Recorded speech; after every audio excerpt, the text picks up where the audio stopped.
Jangan lupa subscribe YouTube channel Metro TV News dan nyalakan notifikasi.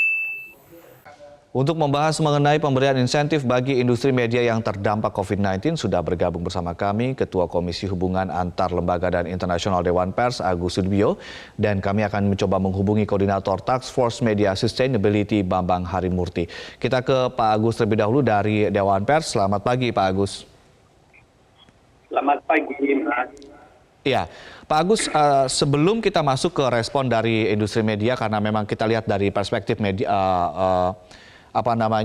Dewan Pers terlebih dahulu. Sebetulnya dalam pantauan Anda, bagaimana kondisi ekonomi industri media saat ini? Seberapa dalam dampak dari COVID-19 terhadap industri, Pak Agus?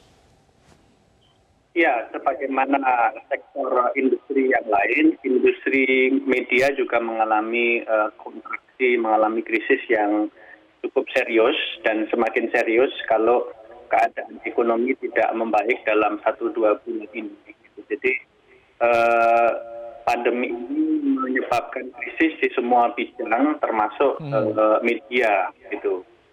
Nah, masalahnya kan justru pada saat krisis inilah kebutuhan masyarakat akan informasi, akan hiburan, akan fungsi pers yang mencerahkan itu semakin besar dan semakin urgent gitu. Jadi di saat kebutuhan akan informasi, akan media massa, akan pers itu semakin besar, pers menghadapi krisis yang juga dihadapi oleh industri yang lain itu, sehingga wajar dan bertolak dari berbagai negara demokrasi kalau negara hadir untuk memberikan topangan, memberikan dukungan untuk industri pers nasional ini, sebagaimana sebaliknya industri pers nasional juga harus membantu negara untuk menangani pandemi yang sedang terjadi ini.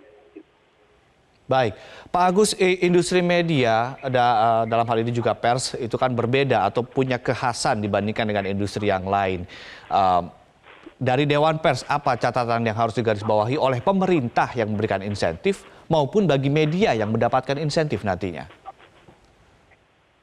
Iya, yang pertama dari sisi pemerintah bahwa APBN itu kan dana publik ya. APBN itu dana publik dan wajarnya dana publik itu dialokasikan lagi untuk kepentingan publik gitu ya. Kebebasan pers, profesionalisme media, pers yang mampu memberikan informasi yang memadai kepada masyarakat tentang pandemi itu jelas adalah kepentingan publik hari ini.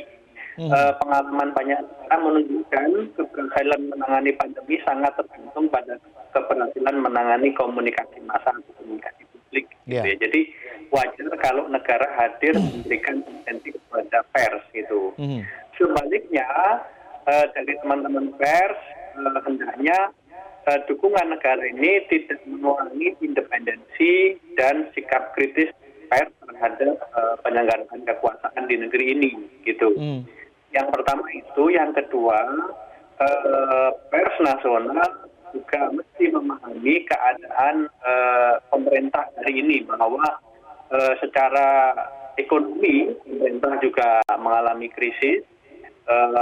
Dana negara harus dialokasikan untuk pandemi ini, dan yang membutuhkan insentif juga bukan hanya industri pers, maka wajar kalau tidak seluruh aspirasi yang disampaikan oleh industri pers itu tidak seluruhnya mungkin tidak seluruhnya akan dipenuhi oleh pemerintah, tapi bahwa pemerintah sudah menunjukkan itikat baik, niat yang baik untuk membantu industri pers nasional dan mengakomodasi sebagian besar aspirasi masyarakat pers, itu saya kira juga harus diapresiasi oleh pers nasional. Gitu. Baik. Ada itikat baik, lalu kemudian juga kondisi memang sedang tidak terlalu baik begitu juga di industri begitu ya. Tetapi banyak kalangan mengkritisi jangan sampai insentif ini kemudian mengurangi independensi dan ruang gerak berpendapat dari media. Apa yang akan dilakukan oleh Dewan Pers dalam hal ini? Apakah kemudian mengawal bagaimana formula insentif ini berjalan dengan ideal atau mungkin punya masukan tersendiri terhadap formula yang ideal itu sendiri untuk insentif bagi media? Sebenarnya insentif bagi media untuk pers nasional itu harus dibahas antara pemerintah dengan asosiasi media, asosiasi perusahaan media di Indonesia ini. Gitu. Jadi Dewan Pers sebenarnya hanya memfasilitasi, tapi lebih selanjutnya itu teman-teman asosiasi media itu berhubungan langsung dengan Menteri Keuangan, dengan Menkominfo dan mungkin Kementerian Teknis yang lain. Gitu. Dewan Pers akan kembali kepada fungsi semula, yaitu menegakkan kode etik jurnalistik dan menegakkan profesionalisme media, gitu ya. Jadi Dewan Pers akan kembali kepada fungsi dasarnya, gitu. Jadi ini kan Dewan Pers ikut berperan karena ini persoalan bisnis media yang terkait langsung dengan persoalan daya hidup kebebasan pers, gitu ya. Maka Dewan Pers mengambil peran. Tapi selanjutnya itu adalah teman-teman asosiasi ini akan berhubungan langsung dengan Kementerian Keuangan, Menkominfo, dan Dewan Pers berfungsi sebagai bridging, sebagai jembatan, sebagai fasilitas saja. Nah, terkait dengan peran media, tentu Dewan Pers tolak ukurnya adalah kode etik jurnalistik, gitu ya. Jadi Dewan Pers akan terus menghimbau kepada pers nasional, mari diberitakan isu-isu pandemi ini dengan syarat harus menaati kode etik jurnalistik, keberimbangan, akurasi data, asas praduga tak bersalah, verifikasi, dan verifikasi. Baik. Tapi kalau kita lihat formula dari insentif sendiri, Pak Agus, Anda melihat kan ada beberapa poin, diantaranya adalah katakanlah penangguhan pajak, kemudian juga penangguhan beban listrik dan lain-lain. Apakah menurut Anda formula ini sudah tepat? Sebenarnya bagian ini maksudnya Mas Bambang Harimurti yang perlu bicara ya, karena Mas Bambang Harimurti dari teman-teman task force gitu ya. Nah, tetapi sedikit saja yang bisa saya sampaikan tentang detail ini. Yang pertama, sebenarnya kita harus menunggu dan memberikan kesempatan kepada Menteri Keuangan dan Menteri Komunikasi dan Informatika untuk merumuskan lebih detail lagi kebijakan pemerintah terkait dengan insentif ekonomi ini. Dan memang dalam pertemuan yang lalu itu pemerintah, dalam hal ini Menteri Keuangan dan Menkominfo minta waktu 1 minggu atau 2 minggu untuk merumuskan apa yang sudah diputuskan oleh Presiden dalam ratas kabinet terkait dengan insentif ekonomi untuk industri media ini. Gitu. Baik, Pak Agus, rupanya Pak Bambang Harimurti juga telah bergabung bersama kami. Selamat pagi, Pak Bambang. Selamat pagi. Ya, Pak Bambang, tadi saya sempat bertanya juga ke Pak Agus terkait dengan formula dari insentif yang diberikan kepada industri media. Kita tahu bahwa industri media ini punya kekhasannya sendiri, dia berbeda dengan industri yang lain. Ada insentif dari pemerintah, tadi Pak Agus bilang ini adalah itikat baik, tetapi bagaimana kemudian formula ini agar ideal, sehingga kemudian independensi dari media juga masih tetap terjaga. Apakah formula yang saat ini poin-poinnya sudah, menurut Pak Bambang, sudah ideal, atau mungkin ada masukan lagi? Kalau menurut saya untuk Indonesia sudah cukup ideal, karena kan sebetulnya bantuan pada media ini boleh dikata hampir di seluruh dunia itu diberikan oleh pemerintah, karena pemerintah merasa perlu dapat bantuan, karena biasanya kalau ada wabah tidak hanya virus yang berkembang dengan pesat, tetapi juga berita-berita palsu yang membuat upaya mengatasi wabah itu jadi semakin sulit, sehingga sangat wajar bahwa pemerintah memberi bantuan karena sama-sama saling bantulah untuk menghadapi untuk kepentingan publik ini.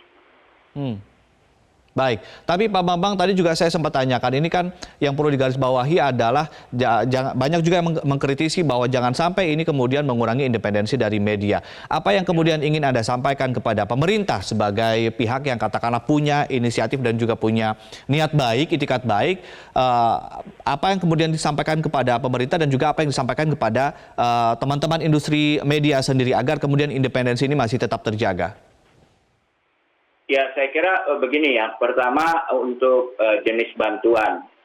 Pemerintah itu kan memberi bantuan kalau di negara lain banyak bahkan memberi bantuan tunai gitu ya kepada media supaya tetap bekerja dan tidak melakukan PHK. Di Indonesia kalau memberikan bantuan tunai itu memerlukan proses yang panjang karena kapasitas birokrasi dan sebagainya, dan bisa juga ada masalah paling tidak persepsi independensinya ya mendapat bantuan tunai dari pemerintah itu. Oleh karena itu kami memilih dalam masalah wabah ini semua perusahaan itu problemnya adalah arus kas ya, uang. Nah untuk itu kita bilang bagaimana kalau pemerintah tidak usah mengucurkan uang, tapi uang yang ada di kami, yang selama ini secara rutin kami berikan pada pemerintah dalam bentuk berbagai pajak dan iuran dan sebagainya, itu kami pegang dulu untuk supaya kami bisa bertahan begitu. Sedangkan perhitungannya nanti apakah bentuknya seperti apa, itu nanti kalau mau diaudit, mau di apa itu tidak ada masalah. Jadi itu uangnya uang kami sebetulnya kan, bukan uang dari mana-mana gitu. Hanya kalau biasanya ini kami berikan pada pemerintah, kami minta ini kami pakai lah. Karena jadi ya. Jadi sesuai dengan poin-poin yang kemudian muncul di berbagai media, mungkin bisa informasi yang bisa dinikmati oleh masyarakat, bahwa yang pertama mengupayakan mekanisme atau penangguhan beban listrik bagi industri media, lalu kemudian juga kontribusi BPJS Ketenagakerjaan selama 12 bulan, iuran BPJS Kesehatan juga kemudian ditangguhkan begitu ya. Apakah kemudian ini sudah tepat menurut Anda, atau mungkin ada yang lain lagi? Karena juga ada cicilan pajak korporasi yang semula turun 30% sekarang menjadi turun 50% misalnya. Ada yang ingin ditambahkan mungkin dari industri media sendiri untuk insentif ini, Pak? Sebetulnya kalau banyak insentif itu tidak khusus diberikan pada media ya. Misalnya tentang pajak yang untuk gaji-gaji sampai 200 juta itu diberikan seluruh sektor ya. Juga saya kira yang korporasi itu diskon pajaknya itu diberikan pada semua korporasi. Jadi beberapa poin itu tidak hanya diberikan pada media, tapi diberikan pemerintah pada semua korporasi. Nah khusus yang untuk listrik itu ada pembedaan. Kalau ada industri misalnya perhotelan dan sebagainya, mereka minta itu kalau kita pakai PLN di industri yang seperti hotel itu listriknya nggak dipakai pun ada jumlah minimum yang harus dibayar yang cukup besar jumlahnya. Karena mereka dalam kondisi sekarang mereka itu tidak ada tamu, kan mereka matikan listriknya, tapi tetap bayar sebesar itu. Itu yang mereka minta tanggungan. Tapi kita media lain dengan hotel, media itu justru pada saat sekarang itu malah harus aktif ya. Malah keterbacaannya, pemeriksaannya makin tinggi. Oleh karena itu yang kami minta adalah begini aja, kami diizinkan nggak bayar sekarang, karena kan nggak ada iklan dan sebagainya, nanti diperhitungkan kemudian, dan ini akan juga saling menguntungkan dengan PLN. Kenapa? Karena PLN itu kondisinya saat ini mempunyai kelebihan pasokan, dan sebagian besar pasokan itu berasal dari swasta, yang listriknya dipakai atau tidak dipakai, tetap harus bayar. Nah kalau industrinya kolaps, semakin banyak kelebihan listrik yang harus dibayar PLN, tapi tidak dibayar kan? Daripada begitu, mendingan kami janji kami akan bayar, tapi kami minta waktunya nanti setelah wabah gitu.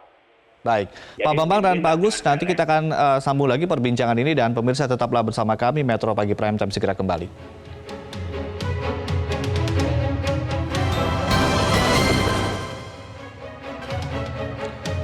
Ya, pemirsa, Anda kembali bersama kami di Metro Pagi Prime Time. Kita kembali ke Pak Bambang Harimurti. Pak Bambang, sebetulnya seperti apa sih kondisi industri media saat ini? Seberapa struggle-nya industri di kala pandemi saat ini, Pak?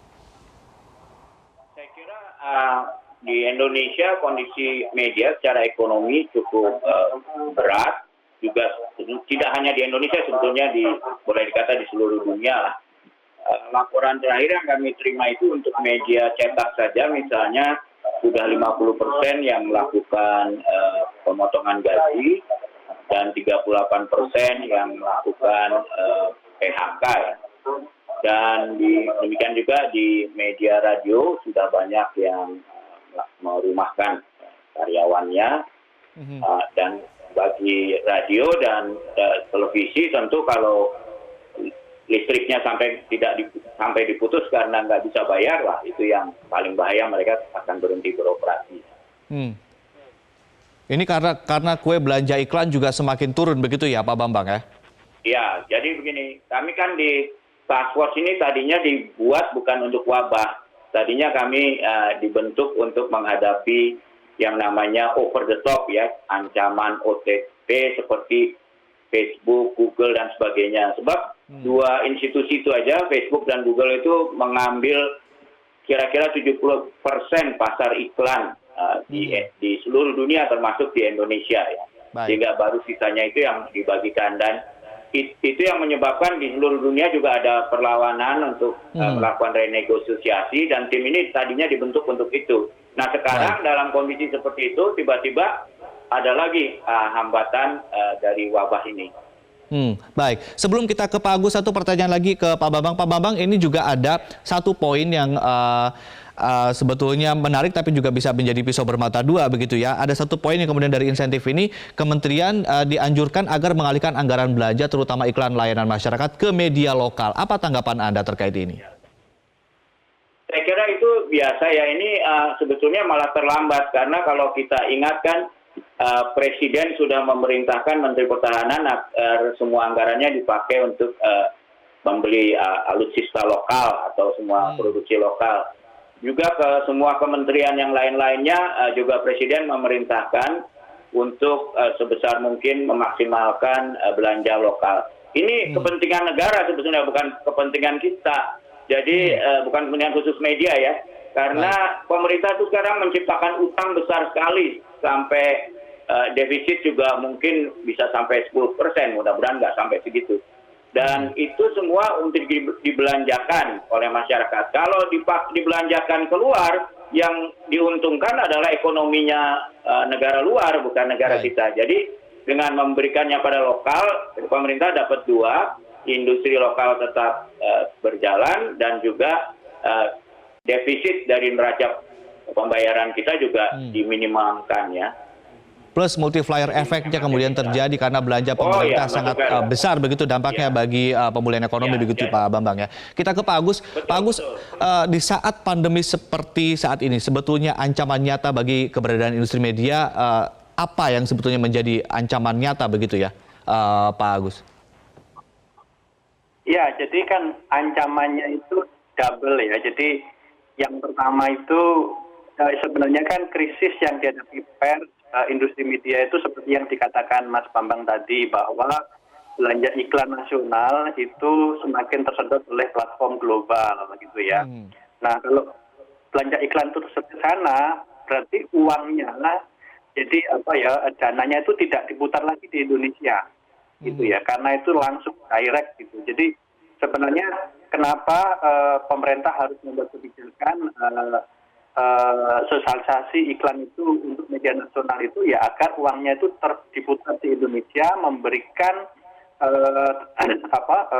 pekerjaan sebanyak mungkin bangsa Indonesia, khususnya dalam hal ini pekerja media gitu. Itu yang pertama. Yang kedua, pandemi ini memukul secara ekonomi, dan mohon diingat juga sudah tersiar kabar banyak teman-teman wartawan pekerja media yang terpapar virus juga gitu kan. Nah ini tantangan yang lain yang juga sedang kami cari penyelesaiannya gitu. Jadi kita ini ingin membantu pers baik dari sisi ekonomi bisnisnya maupun dari sisi safety-nya, menjaga keselamatan teman-teman pekerja media baik yang di lapangan maupun yang di studio yang kemungkinan terpapar oleh virus tadi. Tapi satu lagi Mas, saya ingin klarifikasi. Jadi yang diharapkan oleh industri pers nasional itu bukan hanya insentif untuk pajak kertas, tapi juga pajak, bukan hanya pajak untuk pembelian kertas sebagai bahan baku, tapi juga pajak untuk produk media. Jadi pajak penjualan produk medianya, itu ya. Eksemplar itu kan setiap eksemplar media Indonesia, Kompas, Tempo itu kan ada pajaknya itu kalau kita dijual ke pelanggan atau pembeli. Itu juga diharapkan ada potongan, ada insentif dari negara di situ. Yang selain itu Mas, kita juga mengharapkan negara memberikan keringanan untuk ISR, IPB untuk media televisi dan radio. Gitu. Itu kan itu kan media penyiaran itu kan harus membayar kepada negara gitu ya. Itu juga kita harapkan dari Menkominfo dalam hal ini juga memberikan kebijaksanaan terkait dengan penangguhan ataupun peringanan yang perlu diberikan oleh pemerintah. Baik, baik. Terakhir kita kembali ke Pak Bambang Harimurti. Pak Bambang, soal timing ini juga akan menjadi penting begitu ya. Kalau kita bicara multiplier effect dan kondisi industri yang sudah masuk ke tahap yang kemudian tidak mudah lagi begitu Pak Bambang. Timingnya kapan sih sebetulnya yang paling ideal untuk kebijakan ini? Makin cepat makin baik karena ancamannya itu ancaman arus kas ya. Perusahaan itu walaupun potensinya bagus, kalau uangnya tidak ada ya kolaps juga. Karena itu makin cepat makin baik. Karena itulah kami mengusulkan bukan digebyur dana begitu ya, tetap dari pemerintah, tapi dana yang sudah ada di kita itu yang biasanya kita setor ke pemerintah baik berbentuk pajak atau sewa frekuensi dan berbagai macamnya itu kami pakai untuk bayar gaji dulu, untuk biaya operasional dan lain-lain. Demikian juga untuk bayar listrik misalnya kita bayarnya nanti dulu, kita jalan dulu karena ini juga akan menguntungkan PLN yang kelebihan listrik, karena bagi PLN itu listrik itu ada dia produksi atau tidak harus dia bayar, dan kalau tidak dia jual, dia bisa ikut bangkrut. Jadi kita juga berkepentingan menyelamatkan PLN juga ini. Baik, apa yang ingin Anda sampaikan kepada masyarakat terkait dengan trust masyarakat, terkait dengan ekspektasi masyarakat, terkait pemberitaan yang tetap independen, tetap objektif meskipun ada yang namanya insentif semacam ini. Apa yang ingin Anda sampaikan kepada masyarakat, Pak Bambang? Ya, saya ingin sampaikan tidak perlulah khawatir pada masyarakat bahwa pers akibat ini jadi tidak independen, karena ini uang yang dipakai ini uang kami sendiri ya, yang tidak kami setorkan dulu sesuai kewajiban karena kondisi seperti ini. Ya, tapi sebagian dari itu bahkan nanti juga kami akan lunasi. Biasalah, ini semacam talangan saja ya. Dan itu kewajiban negara ya, bukan hanya pemerintah. Dan ini nggak hanya dilakukan di Indonesia, dilakukan di negara-negara yang terkenal persnya bebas, di Eropa, bahkan di Amerika ya. Jadi jangan khawatirlah, ini uang kami sendiri kok, bukan uangnya konglomerat atau siapa gitu, partai diberikan pada kami ya. Baik, Pak Agus, terkait dengan rekomendasi Pak terakhir, mungkin ingin Anda sampaikan rekomendasi bagi media, bagi industri media, rekomendasi bagi pemerintah, bagi yang pemberi insentif dan juga bagi penerima insentif. Apa yang ingin Anda sampaikan?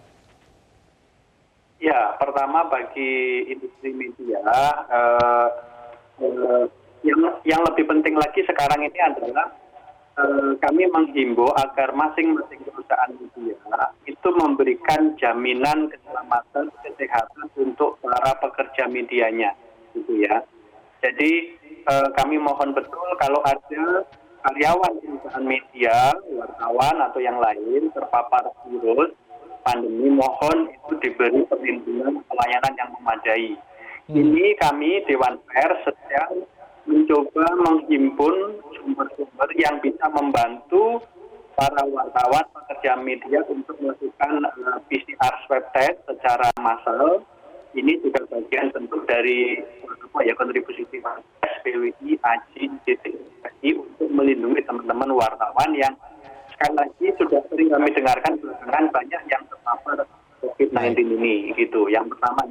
Yang kedua, kepada pemerintah, ya, mohon seperti yang dikatakan Mas Bambang Harimurti, insentif dukungan untuk industri media ini mohon sesegera mungkin, karena banyak juga teman-teman memberikan laporan cash flow teman-teman media ini hanya dalam hitungan 1-2 bulan lagi itu akan terpuruk betul kalau tidak ada bantuan dari negara terkait dengan insentif-insentif yang kita sebutkan tadi. Gitu. Baik, cash flow tinggal 1 hingga 2 bulan lagi rata-rata begitu ya. Baik, terima kasih Ketua Komisi Hubungan Antar Lembaga dan Internasional Dewan Pers Agus Sudibyo dan Koordinator Task Force Media Sustainability Bambang Harimurti telah berbagi informasi bersama kami di Metro Pagi Prime Time.